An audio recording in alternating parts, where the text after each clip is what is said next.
Galaxy A34 benim en çok önerdiğim telefonlardan biri. Bunun en büyük sebebi, herkese merhaba dostlar, ben Ozan ve bu videoda sizlerle beraber Galaxy A34 neden alınır, kimler A34'ü tercih etmeli, tüm deneyimlerimden bahsedeceğim. Sizce bu serinin devamı farklı telefonlar için de gelsin mi? Gelsin diyorsanız videoyu beğenmeyi ve abone olmayı unutmayın. Destekleriniz gerçekten çok önemli. Baştan belirteyim, herhangi bir sponsorluk yok. Bu videoyu tamamen piyasa şartlarını ve deneyimlerimi düşünerek hazırladım. Yani Samsung'la herhangi bir anlaşmamız yok. Şimdi ilk nedenimize başlarsak burada Galaxy A34'ün performansından bahsedeceğim. Donanım kısmında bulunduğu fiyatta orta segmentteki en iyi işlemcilerden MediaTek Dimensity 1080'i görüyoruz. 8 GB RAM, 128 GB depolama ile gelirken burada 6 nanometrelik bir işlemciden bahsediyorum. Bu işlemci deneyim açısından günlük kullanımda arayüzde, uygulamalarda tepkisellik yönünde oldukça başarılı diyebilirim. A34'ü kullanırken uygun fiyatlı orta segment bir cihaz gibi kesinlikle hissettirmiyor. Ortalama bir kullanıcı için A34'ün performansı bence gayet yeterli. Oyun tarafında da PUBG'de akıcı grafiklerde 60 FPS'i rahatlıkla görebiliyoruz. FPS düşüşleriyle neredeyse hiç karşılaşmıyoruz. Uzun süreler 1 saat 2 saat oyun oynarsak telefonumuz ısınıyor ama aşırı bir ısınması yok. Eğer parlaklığı %100'e getirmezseniz elimizi rahatsız edecek seviyelere ulaşmıyor. Fiyatını oranla düşündüğümde oyun performansı da genel deneyimi de fazlasıyla başarılı. Açıkçası şu ana kadar ne oyunlarda ne de genel kullanımda kasma, donma, yavaşlama problemleriyle kesinlikle karşılaşmadım ve aldığınız zaman da bu donanımıyla en az 3-4 sene rahatlıkla götürecek bir telefon diyebilirim. A34 almak için ikinci nedenimiz kesinlikle kameraları.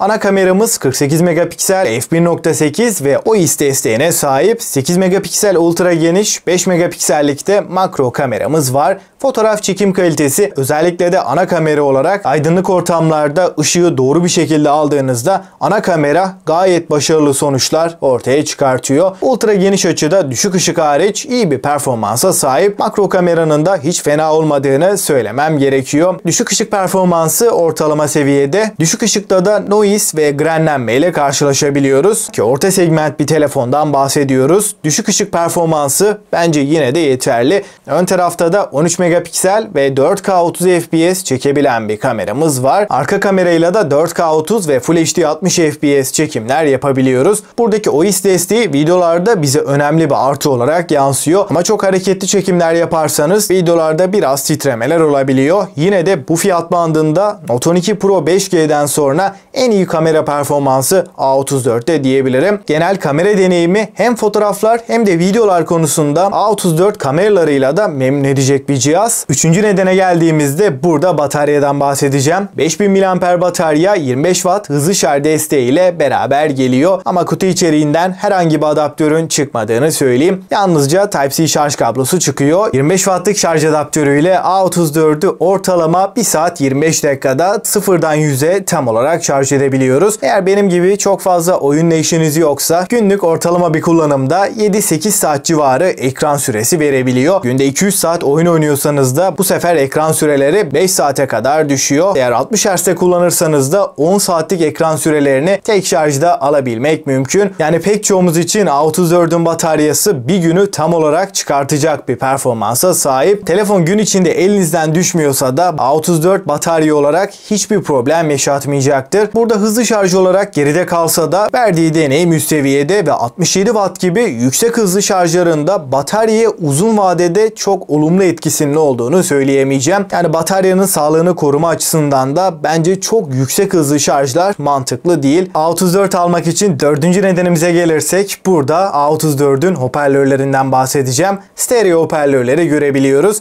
Bu hoparlörler ses yüksekliği olarak da ses seviyesi olarak da oldukça yüksek seviyelere ulaşabiliyor. Kalite açısından da basslar ve tizlerin ayrımı gayet net. Dizi film izlerken veya oyun oynarken de seslerin nereden geldiğini çok net bir şekilde yansıtıyor. Bu fiyatlarda da ses kalitesi olarak da ses yüksekliği anlamında da en beğendiğim telefon diyebilirim. Ve yüksek ses seviyelerinde bazı telefonlarda olan arka kapakta titreme problemleriyle de karşılaşmıyoruz. Beşinci nedenimiz de ekranı 6.7 5.6 inç Super AMOLED Full HD Plus 120 Hz bir tazeleme ile gelirken 390 ppi piksel yoğunluğuna sahip. Ekrandaki renkler, canlılık, kontrast oranı, genel deneyim açısından baktığımda oldukça tepkisel ve akıcı bir ekranla beraberiz. Renklerdeki canlılık ve doğruluk oldukça başarılı seviyede. Bunun yanında telefonda video, dizi, film izlerken de güzel bir deneyim yaşatıyor ve bu ekranın en önemli artılarından biri de 1000 nit maksimum parlaklığa ulaşması. Dışarıda güneşli havalarda bile ekranı görmekte hiçbir problem yaşamıyoruz. Oyunlarda da tepkisellik yönünde de ekran fazlasıyla başarılı. Ekran kasa oranında kötü bir cihaz olmasa da damla çentik bence tasarımsal açıdan bir eksi. Ama telefonu kullanmaya başladıktan sonra alıştıkça çok da gözünüze batmıyor. Samsung gerçekten kaliteli bir panel kullanmış. Ekran tarafında da fiyatını net şekilde hak eden bir telefon. 6. nedenimiz yazılım ve güncelleme desteği. Android 13 ve One UI 5.1 ile kutudan çıkıyor. 4 yıl Android, 5 yılda güvenlik güncellemelerini almaya devam edecek. Şu anda bu fiyat bandında bu kadar uzun süre güncelleme alacak başka hiçbir telefon yok. Arayüzdeki performans oldukça tepkiselken A34 uygulamalar arasında geçerken 3-4 uygulamayı aynı anda açtığımızda kamera uygulamasında diğer sistem uygulamalarında da çökme donma sorunları yaşatmıyor. Yani donanım ve yazılım tam olarak entegre edilmiş ve orta segment bir cihazda güncelleme desteğinin de bu kadar uzun olması bu cihazı yazılım tarafında öne çıkaran en önemli detaylardan. Kullanım kolaylığı açısından da One UI benim en beğendiğim arayüzlerden biri. Android açık kaynaklı bir işletim sistemi olduğu için özellikle banka uygulamalarında güvenlik güncellemeleri oldukça önemli. A34'ün de 5 yıl alacağını düşünürsem yazılım ve güncelleme desteği A34 almak için en önemli artılardan biri. A34 almak için son nedenimiz suya ve toza karşı IP67 sertifikası ile korunması. Bu sayede A34 1,5 metre suya 30 dakika boyunca dayanabiliyor. IP67 gerçekten üst seviye bir dayanıklılık. Amiral gemisi bir dayanıklılıktan bahsediyoruz. Bu fiyatlarda Xiaomi tarafında IP53 yani giriş seviyesi dayanıklılıklar bulunuyor. Hatta Honor X9A gibi cihazlarda herhangi bir sertifikada yok. Bu da A34'ü öne çıkaran detaylardan biri. Dostlar, son bir değerlendirme yaparsak kamerası, performansı, bataryası ve ekran kalitesiyle bu fiyatlarda alınabilecek en uzun ömürlü ve en iyi telefonlardan biri. Ama bence A34'ün öne çıkan en önemli 3 özelliği Dimensity 1080, 5000 mAh batarya ve kamera performansı. Bu 3 noktada garantili olarak alınabilecek en ucuz ve en dengeli telefon ve sadece performans olarak değil aynı zamanda çok fazla ısınmayan bir telefon. Bütçeniz 10.000 ve bu fiyatlarda bir telefon arıyorsanız A34'ü gönül rahatlığıyla önerebilirim. Ve A34 almak için en önemli nedenlerden bahsettim ve eksilerini konuştuğumuz almamak için nedenler videosu da gelsin mi? Gelsin diyorsanız videoyu beğenmeyi ve abone olmayı unutmayın. A34'ün en ucuz satın alma linkleri de açıklama ve yorumlarda olacak. Oradan alabilirsiniz. Peki sizce A34 alınır mı? Görüşlerinizi mutlaka bekliyorum. Ben Ozan ve bir sonraki videoya kadar hoşça kalın.